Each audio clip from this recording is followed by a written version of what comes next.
Territoire d'info, Public Sénat, Sud Radio.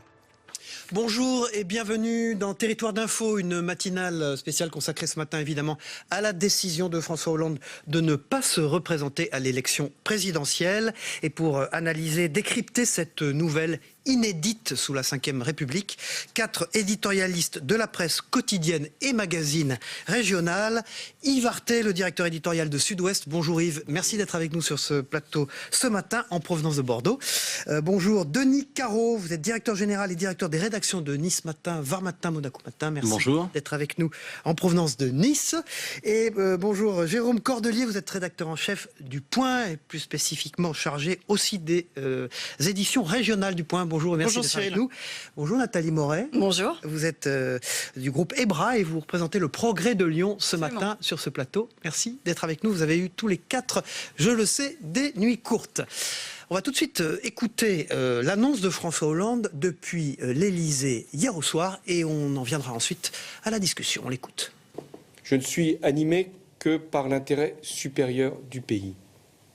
Le pays, depuis plus de 4 ans et demi, je l'ai servi avec sincérité, avec honnêteté. L'expérience m'a apporté l'humilité qui est indispensable à l'action publique. Et face aux épreuves, j'ai pu avoir une capacité inépuisable de résistance devant l'adversité. Mais le pouvoir, l'exercice du pouvoir, les lieux du pouvoir et les rites du pouvoir ne m'ont jamais fait perdre ma lucidité, ni sur moi-même, ni sur la situation, car je dois agir.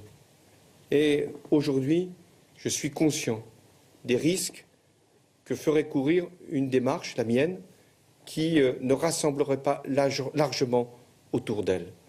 Aussi, j'ai décidé de ne pas être candidat à l'élection présidentielle. Avec Yves Artet, la voix blanche en prime. Ah oui, non, mais une chose est certaine, l'émotion n'est pas feinte, c'est clair, parce que comme la décision à prendre est une décision historique, je pense qu'elle est mûrie, je pense que c'est quelque chose qu'il avait déjà longuement pensé. Je pense que tout était écrit depuis un certain jour, et je pense également que l'entourage familial et personnel a beaucoup joué. C'est même, j'en suis même à peu près certain. Oui, l'entourage personnel, Julie Gaillet, ses enfants, peut-être même Ségolène Royal. Je pense ses enfants, quand même, ils ont un destin hors norme, ces enfants. S'ils ont vu leur mère quand même être candidate et battue, leur père moqué, puis candidat, puis vainqueur, puis remoqué, puis aujourd'hui démissionnaire, c'est inouï. Je pense qu'ils n'avaient pas très envie peut-être de revoir leur père se relancer dans une bataille. Nathalie Moret. Moi, ce qui me surprend, c'est de voir François Hollande aussi ému. Il ne faut pas oublier que depuis toujours, on dit que cet homme n'a pas d'affect, et c'est vrai, et on l'a vu dans des circonstances très graves, un petit peu bouleversées, mais jamais au point où il était hier soir. Et effectivement, je suis d'ailleurs un peu choquée par une partie de l'opposition qui, dès qu'il a annoncé cette décision, qui est effectivement lourde de sens, pour lui, 40 ans de vie politique, qu'il balaye comme ça en quelques jours, je suis choquée, disais-je, par une partie de l'opposition qui, justement, n'a pas eu la décence de prendre un peu de hauteur et de dire attention, on est en train de vivre quand même un moment historique, on est face à un président de la République qui, pour la première fois sous la Ve, est en train de renoncer. Pas tous. J'entendais Bruno Retailleau ce matin sur France Info, qui pourtant est un opposant dur. Certains fillonistes, mis à part certains fillonistes et François Fillon lui-même, objectivement, l'heure est quand même au lynchage. Et je trouve ça un petit peu triste. Denis Caro. Je suis assez d'accord avec Nathalie. On a vu le président de la République, bien entendu, avec le décorum qui va avec, mais on a vu l'homme surtout. Et sur la forme, l'émotion de François Hollande était palpable. On voyait qu'il avait du mal à tenir son discours, qu'il regardait ses notes et pas uniquement le prompteur. On a quelqu'un qui a fendu l'armure et qui est sorti de son rôle de président de la République. On a vu l'homme hier soir. Jérôme Cordelier, il a même accroché un mot. On sentait vraiment une tension en lui-même.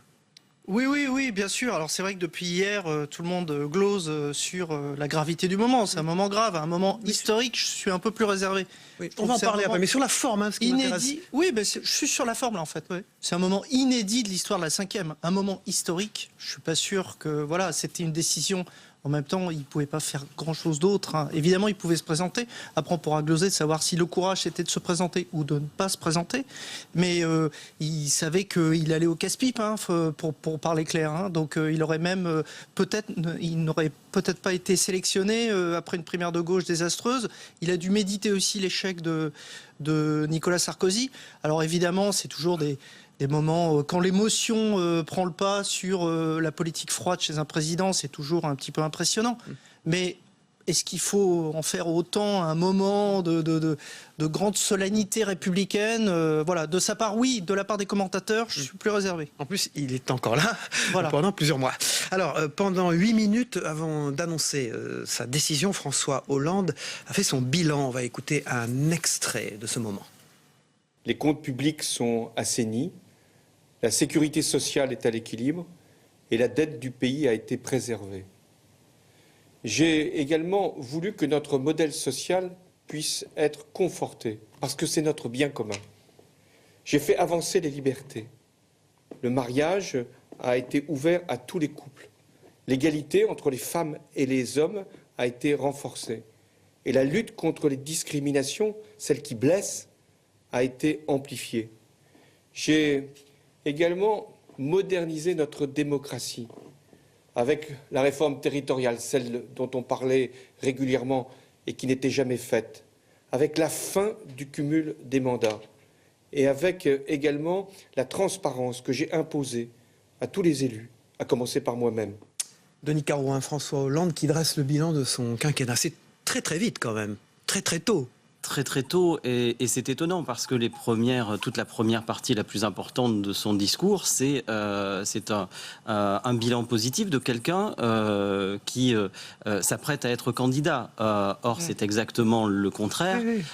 Et on voit que François Hollande est dans un combat, et il l'explique depuis un certain temps. Il est dans un combat pour défendre son bilan. Il est persuadé qu'avec le recul et avec les années, son bilan sera jugé de manière beaucoup plus positive qu'aujourd'hui, et il l'a détaillé. Il l'a détaillé à la fois le fait que la France soit devenue plus juste, et puis toutes les mesures qui ont été enclenchées par les gouvernements successifs. Yves Arté, la chute aurait pu être différente. Défense du bilan, et puis je suis candidat. Et là, c'est défense du bilan, mais j'y vais pas. Oui, non, mais bien évidemment. Mais ce qui est amusant, c'est que peut-être dans son bilan, il n'a peut-être pas souligné ce qui demeurera. C'est-à-dire que c'était le président qui, en tapis noir, quand même, a mené le Parti socialiste, a transformé la vieille maison du Parti socialiste en un parti social-démocrate. Ce qui est d'ailleurs essentiellement le commencement de ses ennuis, et finalement ce qui adviendra, ce qui restera de lui. Nathalie Moret. Oui, il ne faut pas oublier que François Hollande, il s'est battu contre son opposition, et c'est bien normal, mais aussi contre une opposition interne. Et c'est ça qui se passe, effectivement. C'est la conséquence, c'est ce qui s'est passé hier soir. Et on voit bien qu'à un moment, il défend son bilan, et il défend son bilan en appelant aux progressistes. Aux progressistes, parce qu'il y a d'abord la défense du bilan, et ensuite de dire... Voilà, on est dans un moment particulier. Je respecte François Fillon, mais en clair, son programme, c'est juste le pire du monde qui peut arriver à la France. Et de l'autre côté du pire du monde, il y a l'autre pire du monde qui est celui de Marine Le Pen. Donc hier soir, il y avait le bilan, mais aussi un message politique très fort. Et ça, je pense que pour l'instant, on n'a sans doute pas trop accentué là-dessus. Perçu ça. Jérôme Cordelier. Oui, enfin, il défend la réhabilitation de François Hollande, parce que c'est vrai qu'il aura un bilan... Je ne suis pas sûr qu'il soit revu de manière positive, mais en tout cas de manière plus juste, parce que c'est vrai que dernièrement, il y a quand même eu un matraquage du bilan de François Hollande, alors que tout n'est pas à jeter, évidemment. Il y a eu des choses positives aussi. Est-ce que ça veut dire que tout le bilan est positif ? Ça, je m'interroge, et je pense qu'on aura beaucoup de semaines pour s'interroger dans l'avenir. Et surtout, il a besoin aussi de préparer quand même le terrain, même s'il ne le cite jamais, à la personne qui va porter les couleurs et devoir défendre ce bilan justement devant les électeurs de la gauche et après devant les Français. Alors, donc voilà, il est obligé aussi un petit peu de ne pas penser qu'à lui-même, quoi. Oui, justement, Yves Arté, ce bilan, est-ce qu'il ne vient pas trop tard pour aider les candidats du PS ? Non, parce que ce bilan, premièrement, je pense effectivement, comme dit Jérôme, qu'on le reverra. on le reverra peut-être d'une façon beaucoup plus juste qu'aujourd'hui, mais il sera de toute façon contrasté. Et je ne sais pas si aujourd'hui le candidat qui sera aidé par Hollande va finalement ne pas prendre ses têtes comme un fardeau ou comme un véritable appui. Ça, c'est quand même la grande interrogation. Le grand paradoxe, c'est la grande ironie de l'histoire. Ce qui fait que Valls, peut-être, sera peut-être candidat, que peut-être Hollande sera certainement candidat et que peut-être Hollande appuiera. Je ne sais pas s'il va être véritablement ravi d'avoir, en plus avec lui, de prendre le bilan de François Hollande. Je suis pas sûre d'ailleurs que François Hollande aide le futur candidat de gauche. Moi, hier soir, j'ai surtout entendu un président qui se mettait un petit peu au-dessus du lot, au-dessus du match, en disant en retrait. Voilà, c'est ça, en retrait. Et il faut pas oublier que son bilan, c'est l'exact contraire, en miroir, du programme de François Fillon. Donc hier, il a lancé le match en disant bon, moi j'y vais pas. D'un autre côté, vous allez avoir affaire entre une droite dure, l'extrême droite et le candidat de la gauche. Et je pense que ce qu'il doit faire de mieux pour aider le candidat de la gauche, c'est surtout de ne rien faire. Alors, Yves Arthé, pas d'accord. Non, pas d'accord, parce que je pense véritablement qu'il a, au fond de lui, c'est quelque chose qui le taraude, il a l'intention aujourd'hui de prendre une posture, et cette posture-là, ce sera le grand arbitre, l'homme qui, effectivement, comme vous dites tout à fait justement, sera au-dessus, mais dira, et de ce point de vue-là, influera sur le cours des choses. Il y a une façon entre dire et dire, voilà, attention, il se passe ça, il se passe ça, il se passe ça, et d'être en soutien, et d'aller dans les meetings, etc. Et je pense que ça, il ne le fera pas. Et bien sûr, son épine dans le pied, depuis le départ, c'est le chômage. François Hollande avait conditionné sa candidature à l'inversion de la courbe du chômage. Il a fait un bilan positif, mais pas assez rapide à ses yeux. On l'écoute. Mais l'engagement majeur que j'avais pris devant vous, c'était de faire baisser le chômage. J'y ai consacré, avec les gouvernements, toute mon énergie. J'ai pris tous les risques. J'ai allégé les charges des entreprises, parce que c'est la condition pour qu'il y ait davantage d'emplois.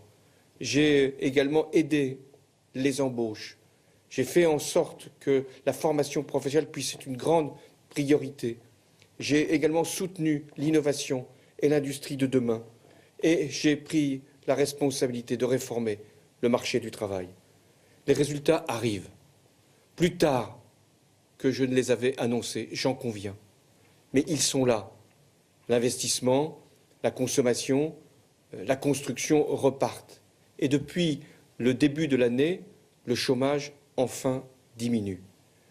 Mais il reste à un niveau trop élevé et je mesure ce que cette situation peut avoir d'insupportable pour nos concitoyens qui vivent dans la précarité. Jérôme Cordelier, c'était une erreur, c'est un péché originel au début du quinquennat de conditionner sa réélection à l'inversion du... Ça, c'était le moment Schröder, si on peut dire. C'est-à-dire, les résultats vont arriver plus tard. Mais en fait, il dit qu'il a pris tous les risques. Non, il n'a pas pris tous les risques. Non, il n'a pas pris toutes les mesures pour libérer le travail, pour faire en sorte que la courbe du chômage soit inversée. Il avait conditionné à ça, c'était un pari politique, mais aussi, bon, il faut lui savoir gré quand même, c'est quelqu'un qui a le souci de l'intérêt général, du moins je l'espère.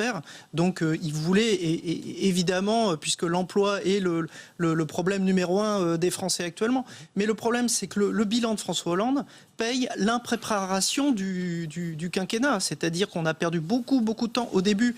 Et c'est au début que ça se joue, au fait qu'il y avait une impréparation totale des équipes, des ministères, du casting et aussi des mesures à prendre. Il fallait agir très vite. Et d'ailleurs, ça a été un des points phares de la primaire de la droite où tous les candidats ont dit, enfin François Fillon, Alain Juppé et Nicolas Sarkozy essentiellement, on va agir vite, on va tout de suite prendre en main les réformes. Le frontil, ça c'est autre chose, mais voilà, donc le bilan de François Hollande est quand même conditionné par ce fait qu'il y a eu une impréparation totale du quinquennat, et ça s'est vu après, malheureusement, ça a jalonné toute l'histoire de ce...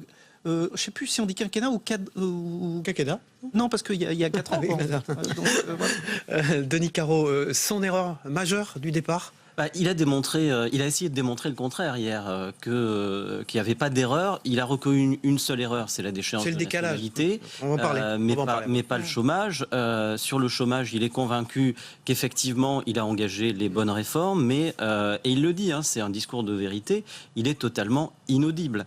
Les résultats en retard, le fait que ça baisse depuis le début de l'année, les Français ne considèrent pas qu'il y a une embellie sur le front de l'emploi, et que quoi que François Hollande dise, il n'est pas entendu sur ce point-là.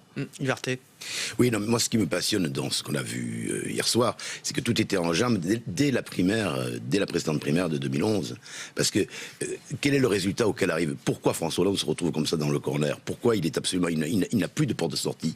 Mais d'où vient cette situation? Elle vient du pacte qu'il passe avec Montebourg pour être le vainqueur contre Martine Aubry en 2011. Et finalement, cette alliance absolument impossible entre la carpe Hollande, si vous voulez, si vous pardonnez cette expression, et le lapin Montebourg, ça donne quoi? Ça donne une impuissance caractérisée pendant ensuite toute la suite du quinquennat. Fracture du gouvernement.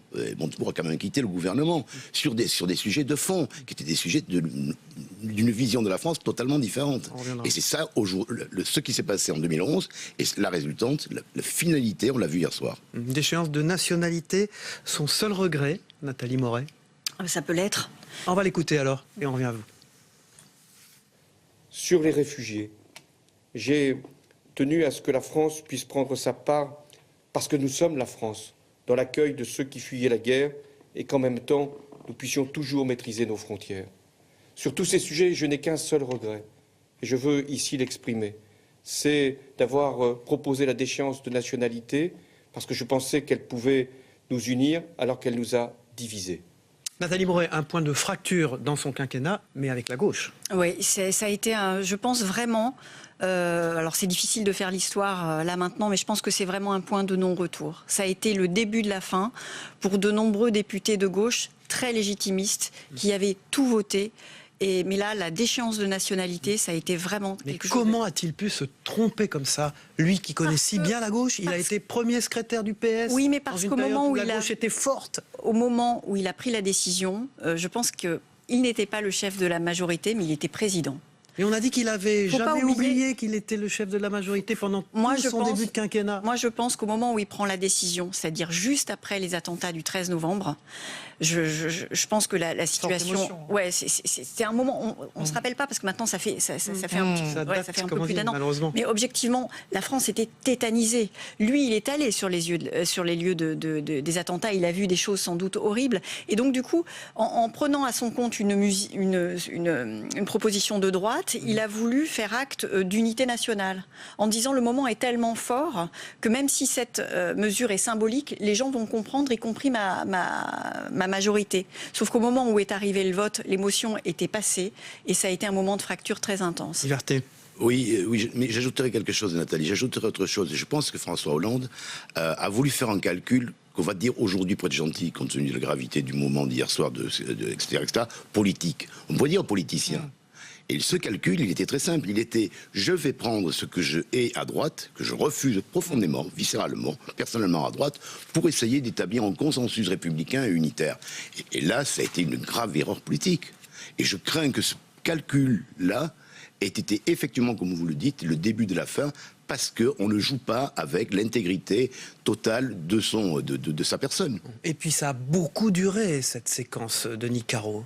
On n'en sortait pas. On n'en sortait pas, il s'est complètement englué avec cette histoire de déchéance de nationalité avec la gauche. Mais au-delà de ça, François Hollande a toujours été considéré comme un orfèvre de la politique, un tacticien hors pair. Et là, très clairement, à l'Élysée, il a perdu la main.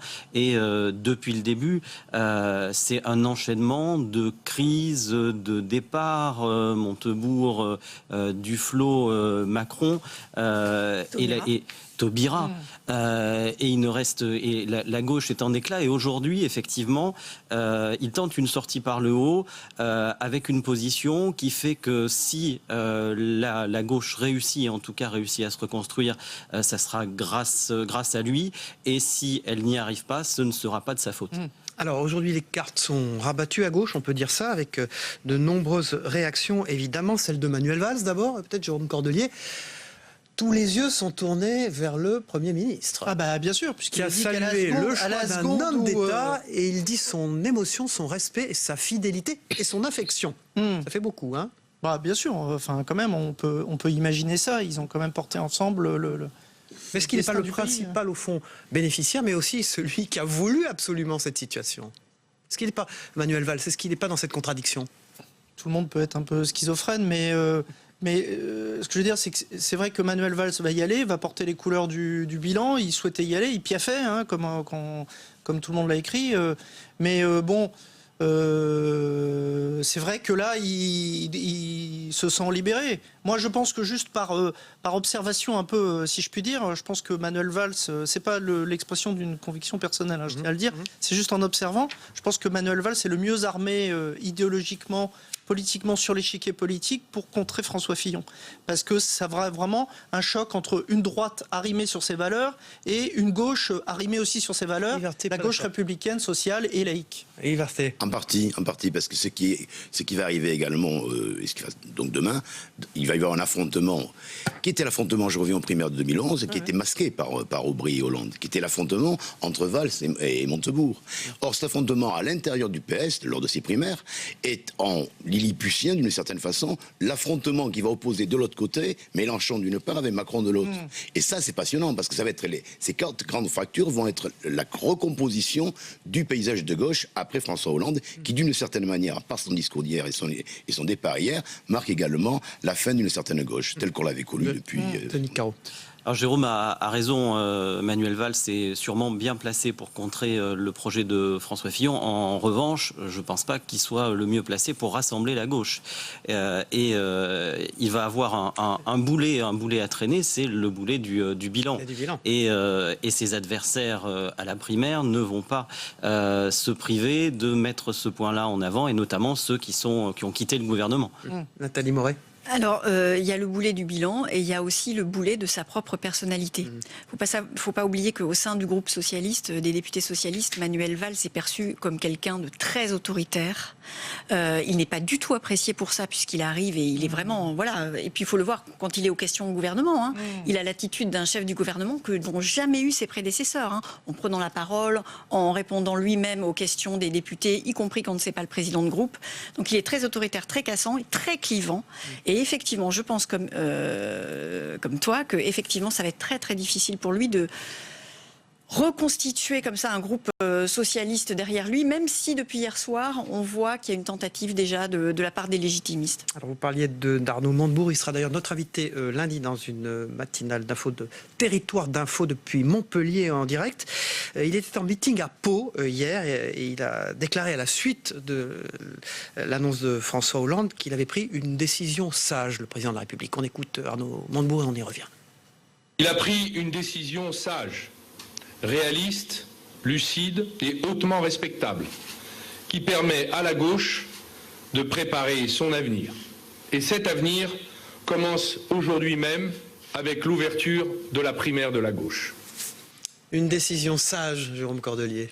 Sage, oui, pour Arnaud Montebourg, certainement, parce qu'il est libéré, Arnaud Montebourg. Il portait son sac de ciment, là, depuis pas mal de jours. Il n'arrive pas à décrocher dans les sondages, enfin, plutôt à s'élever dans les sondages. Donc là, voilà, il y a un espace qui se libère pour lui. Je suis, bon, pour ma part, je pense qu'il est moins en situation qu'en 2012, mais enfin, en tout cas en 2011, parce que, voilà, depuis, il y a eu un laps de temps. Et il n'a pas trop occupé ce laps de temps, malheureusement. C'est notre invité de 8h qui doit pas être d'accord avec vous, c'est François Calfon. Il sera là sur ce plateau, vous allez le voir tout à l'heure. Denis Caro, on ne parle pas d'Emmanuel Macron là, ce matin-là. Alors Emmanuel Macron, alors, il salue le courage personnel de François Hollande. On va peut-être l'écouter et puis on parle d'Emmanuel Macron après. Emmanuel Macron, si on peut écouter sa réaction. Parce que c'est l'engagement de toute ma vie. Je ne peux accepter, je ne peux me résoudre même à la dispersion de la gauche, à son éclatement.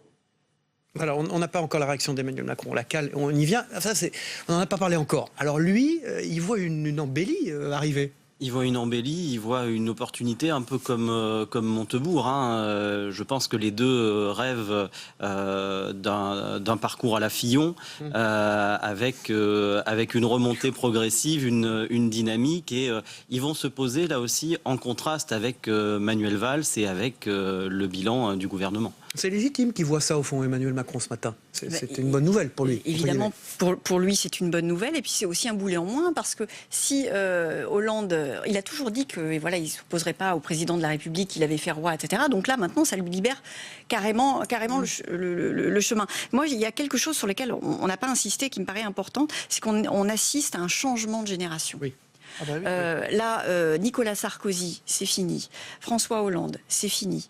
Alain Juppé, c'est fini. Cette élection 2017 va être un moment très important. Les Français ne voulaient pas du match retour Hollande-Sarkozy. Ils ne l'auront pas. Attention, on ne connaît pas le match de l'an prochain. Il ne faudrait pas que ce soit un match encore pire. Au fond, celui qui n'a pas changé de génération, c'est François Fillon, Yves Arté, presque. François Fillon et Jean-Luc Mélenchon, qui va se retrouver le doyen quand Bien même. joué. Et François Bayrou. Et François Bayrou, dont on ne sait pas. Justement, ils devraient peut-être se méfier, tous ces gens-là. Mais absolument. Vous pensez, Absolument. Nathalie Moret. Nathalie a totalement raison. Je pense que même si François Hollande avait un bilan miraculeux, je pense qu'on est dans une ère de zapping, une ère de renouvellement. Et je pense qu'effectivement, Emmanuel Macron, dans une moindre mesure, Manuel Valls, Arnaud Montebourg, ont à mon avis beaucoup à jouer parce qu'il y a une envie de renouveau. Et qu'aujourd'hui, ils incarnent de par leur âge. Yves Arté. Oui, tout à fait, parce que ce qui est quand même fascinant de constater, c'est que Macron a moins de 40 ans, Marine Le Pen a moins de 50 ans, et Montebourg et Valls, qui ont le même âge, ont une petite cinquantaine. Je serais à la place de Fillon, je regarderais effectivement, comme vous le dites, avec des talents d'horoscope particuliers, mon âge à ce moment-là. Alors je ne parle pas de Mélenchon, mais Mélenchon c'est différent. Mélenchon, il risque de se retrouver dans une position genre Jérémy Corbyn ou Sanders, si vous voulez. Ça, c'est assez amusant également. On va quand même On dit écouter... Monsieur Mélenchon, vous savez, Ah oui, depuis le clash avec Daniel Cohn-Bendit. Et on dit également, allez vous faire voir, mais ça c'est une autre histoire.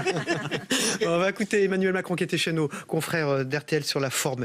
Et il salue le courage personnel de François Hollande. C'est une décision qu'il a prise en conscience, qu'il a mûrie. Je pense que ce que le président de la République a annoncé aux Français cet après-midi est une décision éminemment difficile à exprimer. Il a lui-même fait état de son bilan, de la situation de la France et de tout ce qu'il y a fait, avec aussi l'état des échecs relatifs et de ses regrets. Et compte tenu du contexte, je crois que c'était une décision courageuse à prendre et il l'a prise. Voilà. À titre personnel, je suis extrêmement sensible au message que François Hollande vient de faire devant les Français, parce que je pense, et je sais ce qu'il représente pour lui, quand on est un responsable politique, qu'on a passé sa vie dans le combat politique, prendre la décision qui est la sienne aujourd'hui n'est pas neutre, quelle que soit son impopularité actuelle. Nathalie Moret, il n'est pas exclu qu'il soit sincère, au fond. Moi, je suis convaincue qu'Emmanuel Macron, au moment où il parle là sur RTL, l'est. Je suis persuadée qu'il y a une forme Ils de le sont tristesse. tous, hein, si je peux me permettre. Oui, qu'il y a une forme de j'espère, en tout cas, tristesse gravité de ce moment. Oui, puis bon, là, il avait l'air sincèrement impacté, triste. Je c'est pense le qu'il moment l'est. Paul Ricoeur. C'est un mot, Ils en rêvaient quelqu'un tous. qui est important. Non, mais ils je veux en dire, rêvaient tous François et Hollande ils pour sont Emmanuel sincères. Macron, c'est quelqu'un qui a eu une importance considérable. Denis Caro. Il y a énormément de gens qui vont se mettre à trouver d'énormes qualités à François Hollande. Et les sondages, vous allez voir, il va y avoir un c'est bond déjà en train de incroyable. démarrer. Il va retrouver Bien une sûr. popularité et il aura assez rapidement une popularité à la Chirac, François Hollande. Et en ça, il a plutôt bien réussi son coup et réussi sa sortie. Alors, un petit tour de table. Comment diriger la France pendant 5 mois Vous savez que les présidents américains en fin de mandat, ceux qui sont non renouvelables, qui ne peuvent pas se représenter, on les appelle les canards boiteux. Parce que leur administration ne répond pas forcément, puisqu'ils n'ont aucune chance d'être au pouvoir quelques mois après. Comment ça va se passer? Alors, Yves Arté, là, comment il va faire, François Hollande? D'une certaine manière, c'est mieux. Et ça, je pense également que ça a joué dans son choix. Parce que, imaginez-vous une seconde, François Hollande battu à la primaire, continuant à représenter la France, ne serait-ce que sur la scène européenne. Je ne vous parle même pas de la scène internationale, où il n'est plus audible.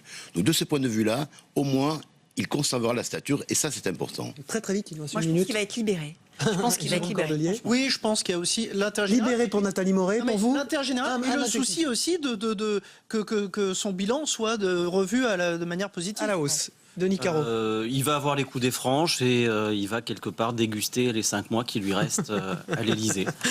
D'accord. Le progrès de Lyon, c'est sa une, Nathalie Moret, pour vous, aujourd'hui. Hollande renonce. Voilà, avec une photo de profil, le regard vers le bas. Une belle photo. Jolie photo. Pour Nice Matin, Denis Caro. Je crois que c'est la même photo et le titre c'est dépôt de bilan. Dépôt de bilan. C'est plus dur comme titre. Dépôt de bilan dans les deux sens du terme. Ouais. Pour Sud-Ouest, Yves Arté, directeur éditorial du grand quotidien d'Aquitaine. C'est le non-candidat, je pense, oui, voilà, non-candidat, avec une photo de sa conférence de presse. Et pour Le Point, c'est un papier, Jérôme Cordelier, qui avait vu juste. Oui.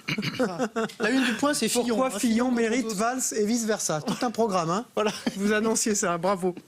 On va tout de suite... Et la une du Point, c'est Fillon contre tous. Voilà, merci. Yves Arté, directeur éditorial de Sud-Ouest, Denis Caro, général directeur des rédactions de Nice Matin, Jérôme Cordelier, rédacteur en chef du Point, et Nathalie Moret du Progrès de Lyon du groupe EBRA d'avoir été sur ce plateau ce matin après votre nuit courte. On va regarder ensemble pour vous récompenser le premier zap politique des matinales d'info. Tout de suite.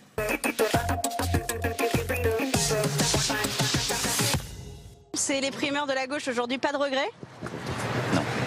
Aucun ? Jamais de regret. Arnaud Montebourg s'élance dans la course à la primaire en jouant sur les symboles. Le cadre, une péniche sur la Seine baptisée Rosa Bonheur. Si François Hollande décidait d'outrepasser la primaire, de se présenter au suffrage universel des Français contre la primaire, ce serait la fin, la destruction finale du Parti socialiste. François Hollande lui fait durer le suspense sur ses intentions. Le chef de l'État qui, ce matin, a remis des médailles aux champions des Jeux Olympiques et des Jeux Paralympiques de Rio. Pourquoi la gauche en est là ? Parce que la gauche est probablement aujourd'hui la plus bête du monde. Aujourd'hui, je suis conscient des risques que ferait courir une démarche, la mienne, qui ne rassemblerait pas largement autour d'elle. Est-ce que la loyauté de M. Valls ne va pas lui coûter finalement sa candidature ? Je peux pas spoiler le dernier épisode. Aussi, j'ai décidé de ne pas être candidat à l'élection présidentielle, au renouvellement donc de mon mandat.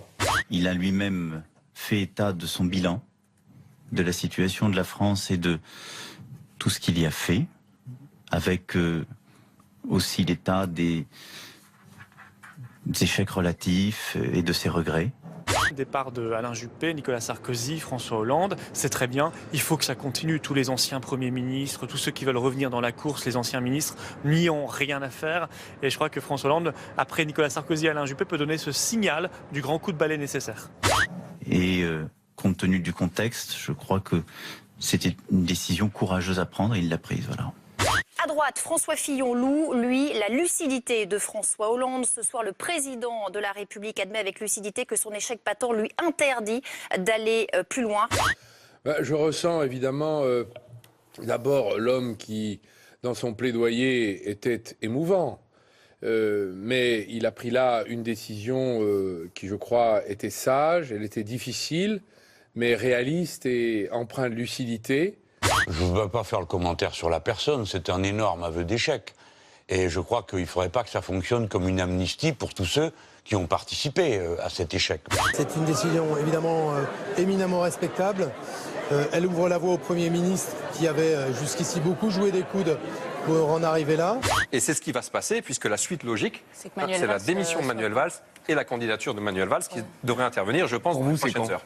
C'est les Français qui en voulaient plus. Voilà, les Français, ils le disaient à travers le sondage, ils le disaient de différentes manières, ils le disaient sur les marchés, ils le disaient entre eux, ils en voulaient plus. Et donc, bon, ces décisions, c'est une forme de lucidité. Dans les mois qui viennent, mon devoir, mon seul devoir, sera de continuer à diriger le pays, celui que vous m'avez confié en 2012, en m'y consacrant pleinement et dans le dévouement le plus total à la République. Vive la République et vive la France.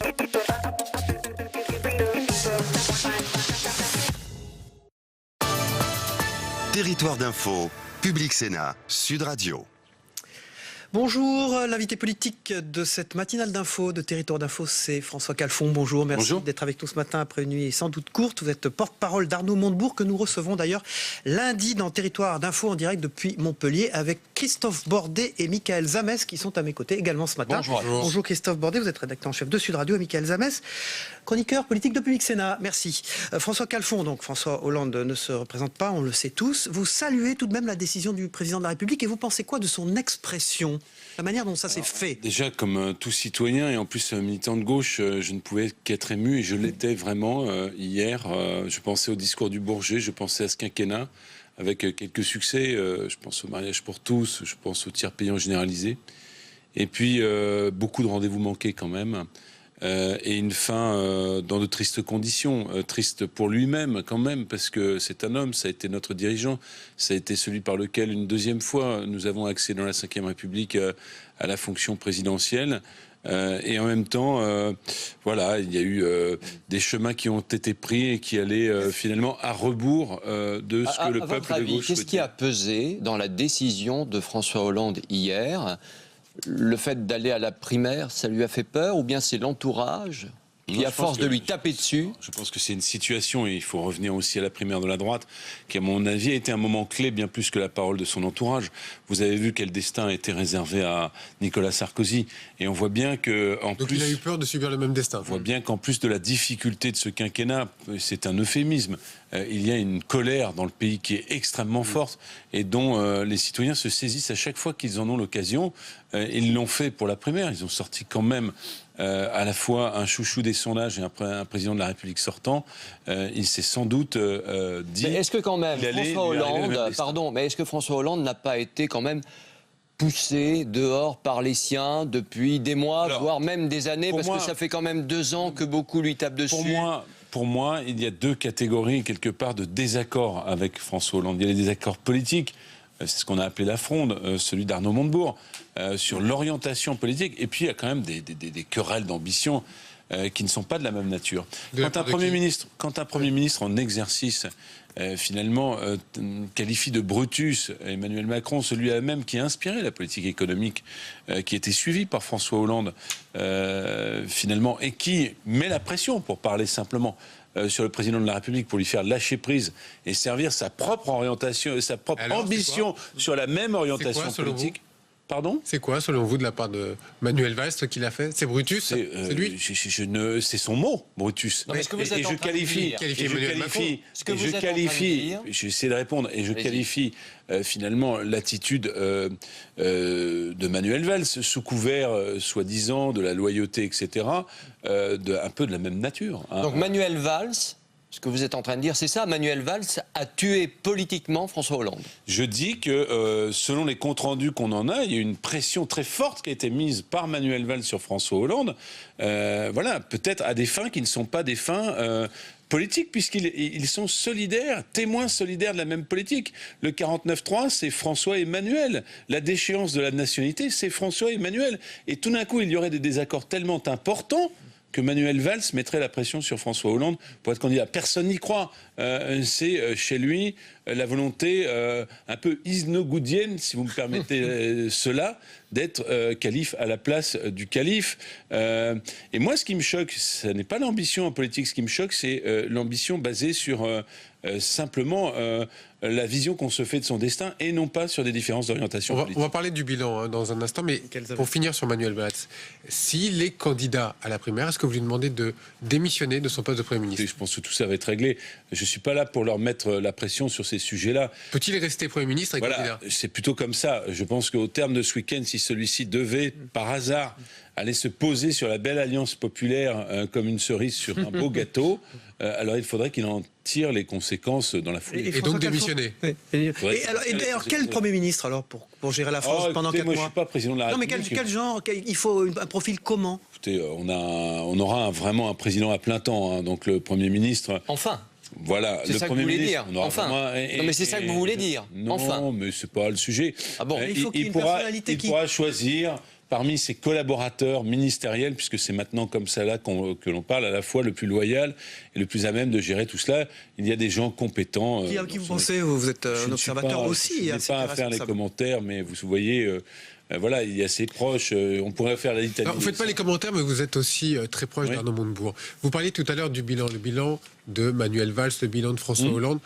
En rien, Arnaud Montebourg est comptable de ce bilan en rien. Non, mais, ministre du redressement productif. Oui, en même temps, je veux dire, il est comptable d'avoir finalement arrêté l'hémorragie des plans sociaux, puisque la droite, quand elle est partie, avait laissé en réserve quelques bombes sociales. Bon, par contre, vous le savez, dès le premier plan social, il y a eu, j'allais dire, un différend extrêmement important entre le président de la République et Arnaud Montebourg. Je veux parler de Florange. De quoi est finalement comptable Arnaud Montebourg sur Florange? D'avoir été fidèle aux ouvriers de Florange, fidèle au serment un échec quand même. Fidèle au serment de François Hollande. Vous savez, quand il était sur la camionnette, voilà. Donc Arnaud Montebourg aurait dû partir. François Hollande, mais pas lui. Oui, il n'est pas parti dans la foulée. Oui. Et moi, je pense que quand même, vous ne tournez pas les talons au bout de 5 minutes. Il a persisté. Il a prévenu, et il y aura sur le plan documentaire un certain nombre de notes qui seront, un certain l'ont été dès son premier ouvrage, de notes qui étaient des notes d'alerte très importantes. Mais vous attendez ces critiques, vous attendez ces critiques dans la campagne? Pardon? Vous attendez ce genre de critiques sur Arnaud Montebourg dans cette campagne? Les critiques des concurrents, elles sont normales. Mais elles sont fortes, celles-là. Non, mais je vais aller au-delà, puisque vous parler de ce sujet. Il est évident que les Français sont en droit d'attendre finalement un élément de bilan, mais surtout une projection de l'avenir. Et il est évident qu'ils sont extrêmement méfiants à l'endroit de ceux qui ont exercé les responsabilités. 2 ont été éjectés à droite. En même temps, M. Fillon, qui était le collaborateur de M. Sarkozy, a lui-même été intronisé. Donc, je crois, pour vous répondre, qu'à la fois, c'est un élément qu'il faut prendre en compte. Le deuxième, c'est que les désaccords politiques d'Arnaud Montebourg sur l'orientation politique sont connus de longue date, et qu'il est en cohérence avec les Français lui-même, puisqu'il était venu sur la démondialisation, qui depuis est intervenu sur le Made in France, et je crois que là-dessus, il n'a pas varié. François Calfon, l'absence de François Hollande de cette primaire, ça change quoi concrètement pour la primaire? C'est un cataclysme, mais là, il faut saluer François Hollande, puisque ça clarifie. C'est-à-dire que finalement, on décorrèle la question de l'orientation de politique et la cristallisation. Donc tout d'un coup, les choses sont plus claires. Oui, une forme de clarté. Et donc, il va y avoir une primaire qui va pouvoir se déployer projet contre projet. Celui de Manuel Valls, finalement, c'est le social-libéralisme prolongé. Il ne se distingue pas vraiment de celui d'Emmanuel Macron. D'ailleurs, il faudrait qu'ils s'entendent.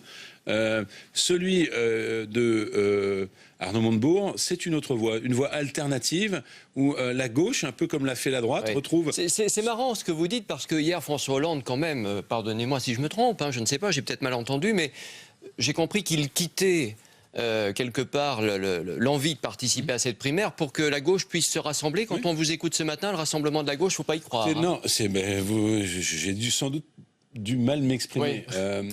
La primaire va être l'objet, va permettre, grâce à la décision de François Hollande, qu'il y ait un débat sincère, il n'y a pas besoin d'y rajouter à l'animosité personnelle. Ça n'est pas le sujet. De orientation contre orientation. Entre des sociaux-libéraux et des gens très à gauche. Non, pas des gens très à gauche, des gens à gauche. Voilà, parce que finalement, être social-libéral, pour moi, c'est quitter le lit de la gauche, quelque part, et puis finalement partir dans des destins aventureux qui nous ont conduits là où nous sommes. Donc voilà, simplement à gauche.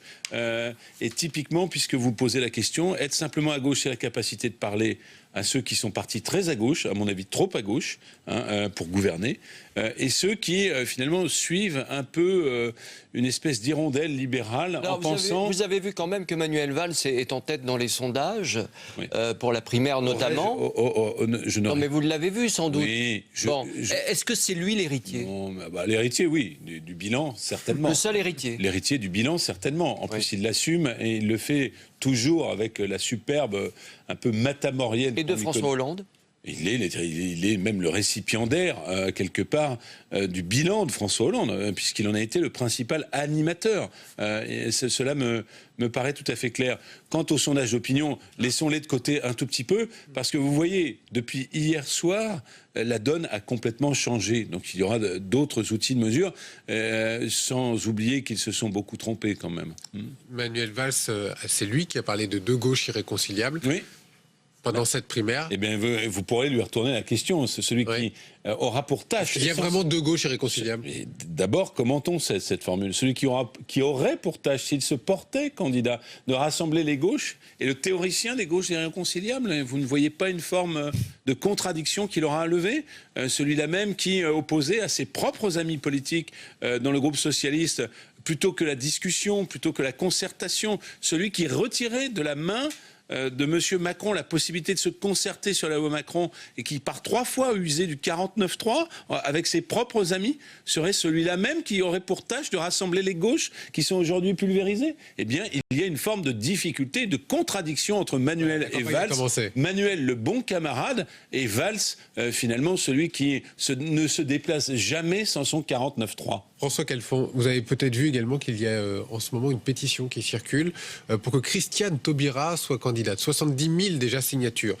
Si jamais elle y va, est-ce que ça vous pose un problème ? Écoutez, je vais vous révéler quelque chose qui n'est peut-être pas un secret, mais Arnaud Montebourg et Christiane Taubira se parlent très souvent. Cette question, pas l'autre. Alors, écoutez-moi jusqu'au bout. Cette question, elle a bien sûr été évoquée entre l'un et l'autre à plusieurs reprises. Qu'elle va le soutenir, c'est ce que vous voulez dire ? C'est pas ce que je vous dis. C'est que sur la question de sa candidature, ces sujets-là ont été évoqués de longue date, depuis l'été, et jusque-là, elle n'en avait pas manifesté l'intention. Bon, voilà.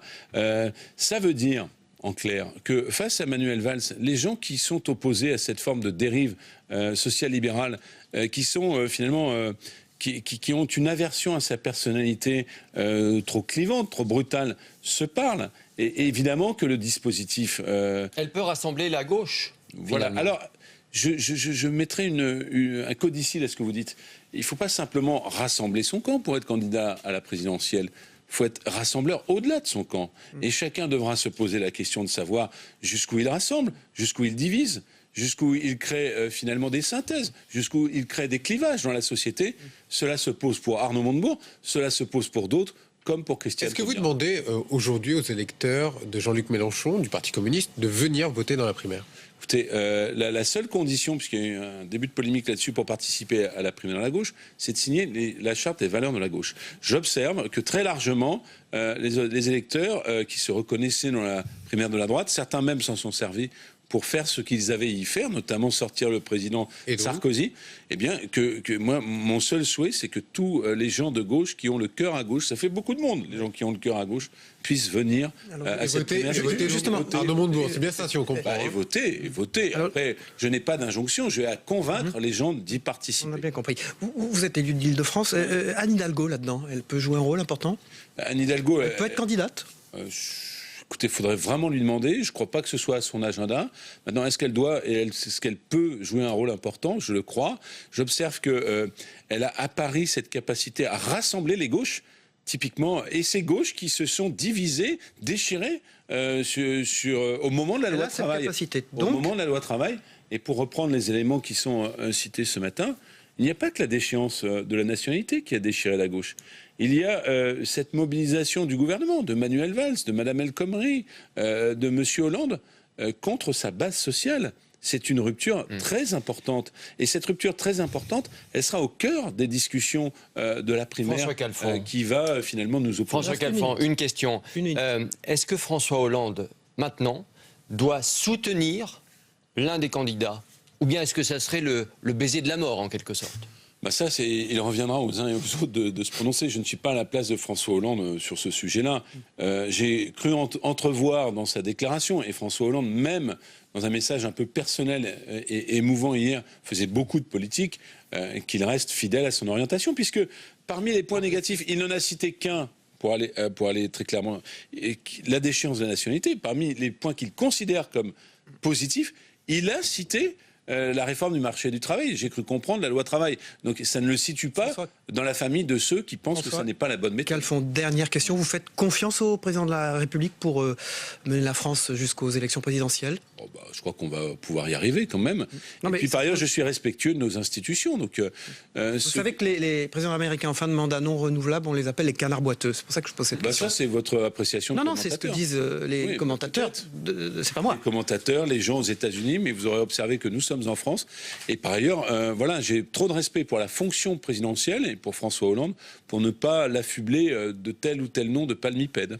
Merci François Calfon, porte-parole d'Arnaud Montebourg, qui sera notre invité lundi dans une édition spéciale de Territoire d'Info en direct de Montpellier avec le Midi Libre et TV Sud. On va passer tout de suite au débrief de vos propos.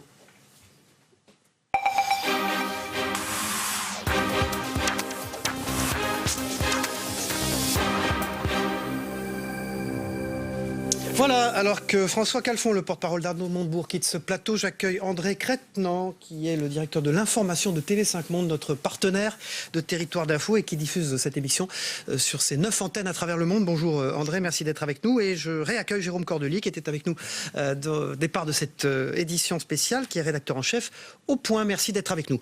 On démarre tout de suite par le fait que François Calfon a salué la décision du président de la République, mais que tout de suite, il a fait entendre une musique très différente, indiquant que y a des clivages tout de suite qui sont mis sur le tapis, André Crétenant. Oui, c'est vrai. Alors, c'est vrai que l'annonce de Hollande a surpris, puisque tout le monde disait, tout le monde imaginait qu'il se représenterait. Moi, ce qui m'a frappé, au fond, c'est que j'ai le sentiment que François Hollande, d'une certaine manière, a tué le corps du roi. Vous savez, la théorie de cet historien Kantorowicz qui dit que voilà, le président, le roi, a deux corps. Il a son corps personnel, et puis il a ce qu'il représente symboliquement. Et hier soir, François Hollande a tué cette fonction-là. Et en France, au fond, c'est plutôt le peuple qui coupe la tête des rois. C'est pas le roi qui abandonne. Voilà. Donc il y a ce côté un peu symbolique qui est étonnant, qui n'est pas étonnant au fond pour des observateurs non français comme je le suis, mais qui reste très étonnant et très surprenant. Et je sais évidemment qu'il n'y a pas de président sur la Ve République qui ne se soit pas représenté. Donc, je rappelle que vous êtes suisse quand vous dites non français. Voilà. Jérôme Cordelier, oui, il a tout de suite fait apparaître quand même des clivages qui existent à gauche. François Calfon, il s'en est pas caché tout de suite. Oui, un petit hommage et puis immédiatement le clivage. Vous parlez de musique, je dirais grosse caisse, parce que évidemment, tout de suite, on se positionne. Voilà quoi. Donc, la campagne. Oui, et puis surtout dans le camp de Montebourg, on attendait ça, quoi. On attendait ça pour se libérer. Ça libère une partie de la route, pas complètement. Donc voilà. Donc François Calfon fait son job, c'est-à-dire que il éclaire la route pour son candidat, quoi. Ouais, il dégage l'espace. Et il cible Manuel Valls, vous avez vu. À plusieurs reprises. Puisque de toute façon, ça va jouer entre eux. Donc faut être clair, puisque on va s'interroger. Est-ce que Emmanuel Macron a intérêt à se présenter à la primaire de la gauche ? Ça va être quand même une des questions des prochains jours. La réponse, à mon avis, est non. Mais donc ça va se jouer entre Montebourg et Valls. Mais oui, la question, c'est oui, à qui va profiter le crime, en fait. Est-ce que la gauche peut se rassembler ? Peut-être, on a aussi vu une droite qui a réussi à se rassembler grâce à l'exercice de la primaire, aussi grâce évidemment à un score formidable de François Fillon. Est-ce que justement à gauche, dans la gauche, je dirais légitimiste, il y a quelqu'un qui peut rassembler ? Je ne sais pas, on ne sait pas, on verra. Moi, j'ai le sentiment aussi qu'il faut voir dans le fait que François Hollande se retire, il faut le mettre dans la même séquence que Sarkozy, qui est battu. Peut-être aussi dans la même séquence de voir Duflot, qui n'a pas été choisi par son parti. Il y a sans doute un besoin de renouvellement, un besoin de tête nouvelle. Et je me demande si ça ne profite pas plutôt à quelqu'un comme Macron, Emmanuel Macron. Alors justement, Jérôme Cordelier, Arnaud Montebourg, il a quand même été ministre du redressement productif de François Hollande. Est-ce qu'il n'est pas comptable de ce bilan ? On a vu que François Calfon a essayé de s'en extraire. Non, mais il est parti, il a démissionné et tout, mais évidemment, il ne pourra pas totalement s'en extraire. Voilà, il ne pourra pas esquiver une partie du bilan qu'il a fait. Mais bon, c'est vrai que là, on va avoir le match des gauches, puisqu'il y a plusieurs gauches. Ça va être passionnant. La primaire de la droite a été passionnante. La primaire de la gauche sera aussi passionnante jusqu'à fin janvier. Donc, il y a aussi quand même du temps, malgré la trêve des confiseurs. Donc, ça sera plus court quand même. Ça sera plus court, plus ramassé. Et puis voilà. Donc, vous parliez aussi de qui va soutenir François Hollande. Bon, on imagine que François Hollande va soutenir Manuel Valls, s'il doit soutenir quelqu'un, puisque c'est lui qui va être comptable du bilan. Oui, hier soir, hier soir, il n'a rien dit. Évidemment, c'était pas le moment en même temps. Oui. Mais il va quand même soutenir celui qui va être comptable du bilan, j'imagine. Qui en même temps l'a un peu poussé dans ses retranchements aussi. Mais bon, en ce moment, on est quand même assez surpris par la vie politique. Mais c'est vrai que Montebourg est parti très vite, très tôt, et sur une question de valeur de gauche, d'une certaine manière. Et donc je pense que ça c'est plutôt sa force, c'est quelque chose qu'il peut mettre à son bilan et du coup il ne sera pas redevable à mon sens de l'action du gouvernement de ce quinquennat. Si je puis dire, dans sa position et aussi dans son style, dans sa personnalité, Emmanuel Valls est parti tôt aussi. C'est-à-dire qu'il a appuyé beaucoup sur les marqueurs idéologiques de la gauche, la laïcité, la restauration de l'autorité, la vision de l'autorité de la gauche. Donc il est parti tôt aussi. Arnaud Montebourg, de toute façon, il n'a pas le choix de partir. Hein. C'est un peu comme François Bayrou sur une présidentielle. Arnaud Montebourg, vu le résultat en plus qu'il a fait en 2011, est obligé de se présenter à la présidentielle.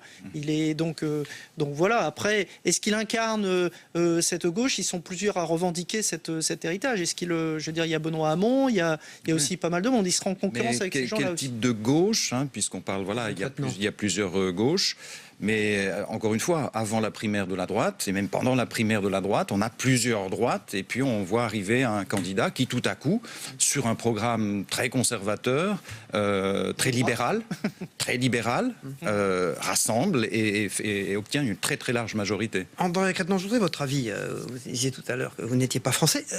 Est-ce que le fait qu'un président de la République, donc, qui n'est pas appelé à être réélu parce qu'il ne le souhaite pas, gère encore la France pendant 5 mois, est-ce que ça pose un problème ou est-ce que les institutions sont tellement fortes qu'on dépasse ça? Je prenais l'exemple des présidents américains qu'on appelle les canards boiteux aux États-Unis quand ils sont en fin de mandat et qui ne peuvent pas être réélus. Oui, bon. C'est un problème ou pas?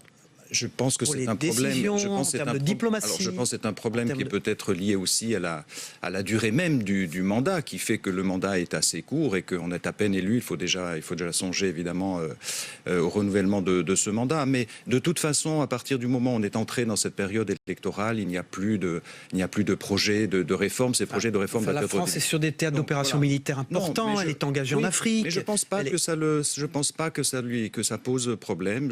Il l'a dit encore hier soir, c'est précisément en n'étant pas candidat qu'il va pouvoir se consacrer complètement à l'action de la France, que ce soit sur le plan militaire, sur le plan de la sécurité. N'oublions pas, hein, sur le plan de la sécurité, c'est très important.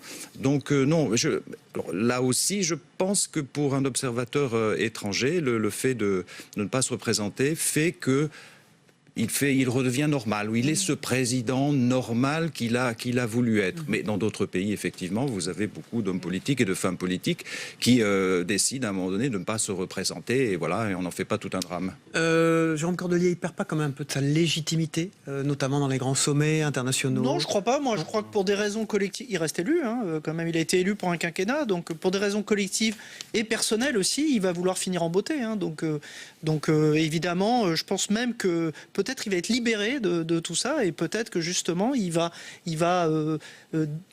pour les 5 mois qui restent se glisser enfin dans les habits présidentiels. Hein. Merci. André Quatennens, vous voulez ajouter Je veux dire que dans toute la gestion des attentats, il s'est vraiment présenté comme un président responsable qui a pris les bonnes mesures. Il était vraiment, le bilan, on va le faire dans les prochains jours. Merci André Quatennens, directeur de l'information de TV5 Monde. Merci Jérôme Cordelier, rédacteur en chef. Au point, on regarde ensemble le zapping, le premier zap politique des matinales d'info.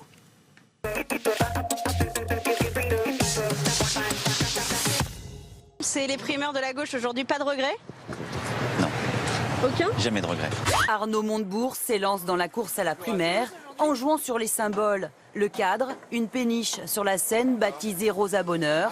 Si François Hollande décidait d'outrepasser la primaire, de se présenter au suffrage universel des Français contre la primaire, ce serait la fin, la destruction finale du Parti socialiste.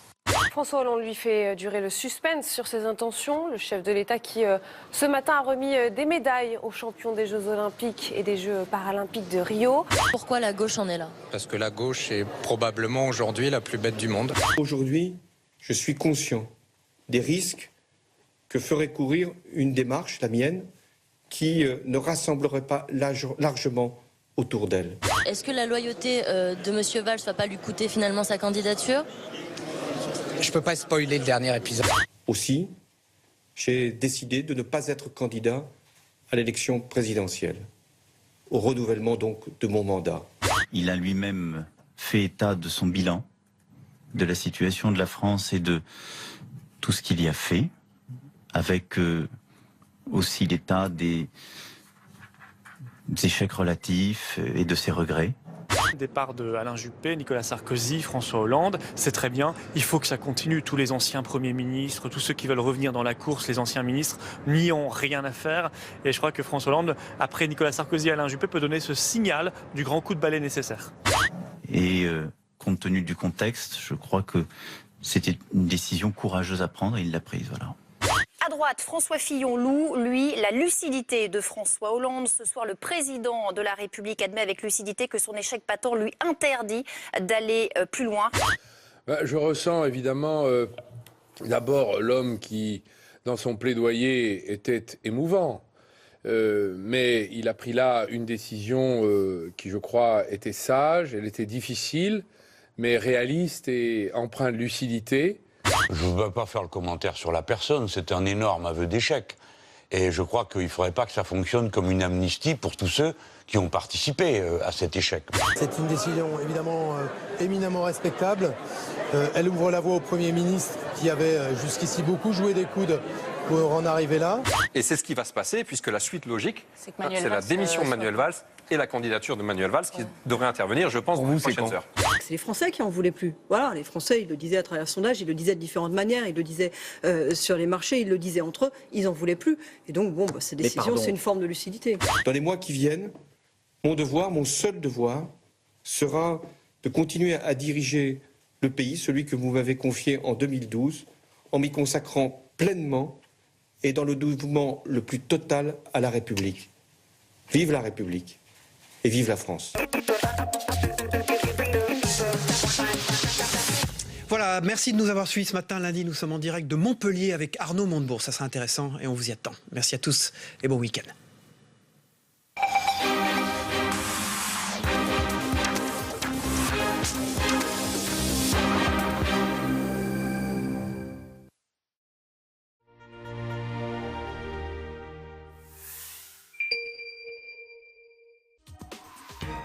Politique Matin, présenté par Brigitte Boucher, dans un instant.